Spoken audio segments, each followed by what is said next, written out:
I'm one of those people that's always had a weight problem. I mean, I can't imagine a time that I wasn't overweight and dealing with it.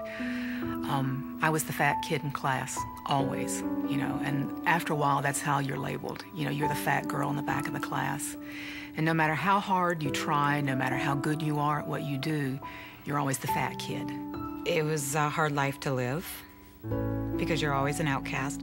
Growing up, I was always the outsider, somebody I was always picked on, laughed at.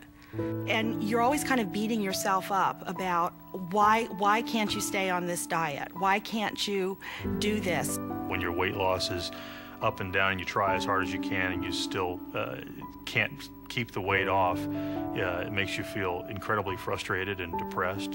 Before OptiFast, I was 305 pounds, had metabolic syndrome, I was pre-hypertensive, pre-diabetic, and I was on a path to my demise. I was very inactive, I felt lousy, I had no energy, I hurt all the time. My health issues really started when I was about 25 years old.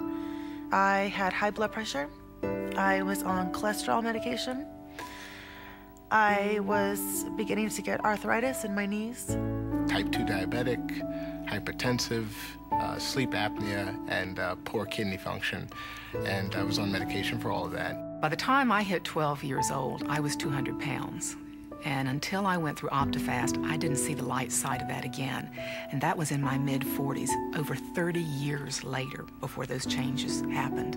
When you're obese, you're always a skeptic of a diet or an eating plan, because every possible diet or eating plan that you've done, you fail.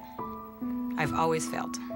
And OptiFast was the one program I did not fail at.